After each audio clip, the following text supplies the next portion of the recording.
Le transport et la logistique emploient 2 millions de personnes en France.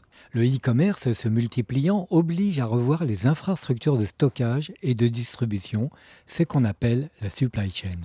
Prendre sa voiture personnelle pour se rendre au supermarché est peut-être une formule du passé. Les modes de consommation changent. On achète de plus en plus de services et de moins en moins de véhicules. Et puisqu'on parle de voitures, c'est un secteur qui va subir une baisse d'activité importante par les offres d'autopartage ou de location, notamment celles promises par le gouvernement à 100 € par mois pour les voitures électriques. Mais ces dernières ne nécessitant quasiment plus d'entretien, le nombre de garagistes va diminuer, sans oublier toute la filière du carburant qui sera affectée. Il faut ajouter qu'à plus long terme, les véhicules autonomes impacteront également les taxis et autres chauffeurs routiers. On parle d'ici 2040 d'un secteur qui va perdre en Europe environ 2 millions d'emplois. Il va donc falloir anticiper, tout comme dans les années 70 avec la disparition des sténodactylos remplacés par les ordinateurs. L'anticipation se fera donc avec la multiplication des services et de la logistique où la présence humaine est indispensable. Les transports et la logistique, compte tenu de la mondialisation, de l'urbanisation et la démographie, prennent de plus en plus d'importance. Les sociétés françaises comme Keolis, filiale de la SNCF, travaillent sur le sujet des transports urbains ou du dernier kilomètre. Tandis que Valeo ou Bouygues travaillent, eux, sur la route intelligente et les interfaces avec les véhicules. Le transport maritime, qui lui transporte dans le monde 90% des marchandises, doit répondre aux contraintes environnementales.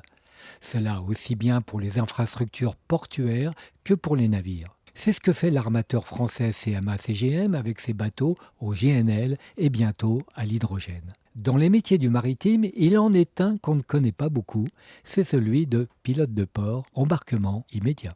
292 mètres de long, 45 mètres de large. Bienvenue à bord du Mexico. Nous allons rentrer dans le port de Dunkerque avec notre pilote avec qui nous sommes arrivés. Et c'est assez sportif. Des géants des mers comme celui-ci, il en converge des dizaines par jour vers nos ports, comme ici à Dunkerque, 3e port français. Ce minéralier vient de Chine avec à son bord des tonnes de marchandises lourdes. Il consomme environ 200 000 litres de fioul par jour. Farouche, on va revenir tribord et un cap. Après avoir traversé les océans, la question du dernier kilomètre est délicate. Accoster ce mastodonte des mers, c'est comme rentrer un fil dans le chat d'une aiguille. Il faut beaucoup de professionnalisme et de patience.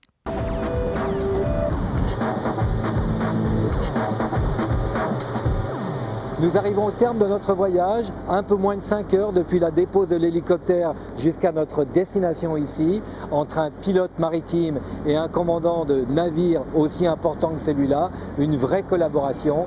Ce navire de fabrication chinoise, affrété par des Indiens immatriculés au Panama, repartira le lendemain pour le Canada, puis vers la Chine. Les marchandises et les containers, selon les bateaux, vont poursuivre leur route via des barges, toujours sur l'eau, mais par le fleuve cette fois. Direction le port de Gennevilliers, aux portes de Paris. Bienvenue au port de Gennevilliers, le 2e port fluvial d'Europe. Sur ces 400 hectares aux portes de Paris, transitent chaque année plus de 20 millions de tonnes de marchandises.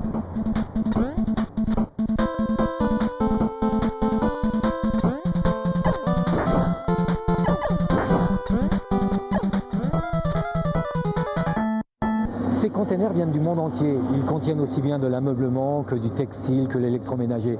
Chacun de ces containers est chargé sur des grandes barges, comme celle-ci, 130 mètres de long. Chacune de ces barges est susceptible de remplacer 250 camions sur le périphérique.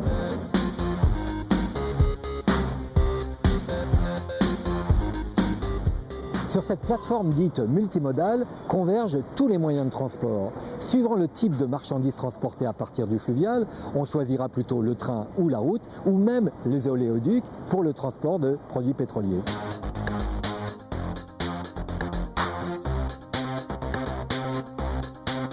Le transport fluvial a beaucoup d'atouts. D'abord, il est propre et ensuite, nous avons 8000 km de voies navigables qui pourraient être mieux utilisées pour offrir une alternative au transport routier.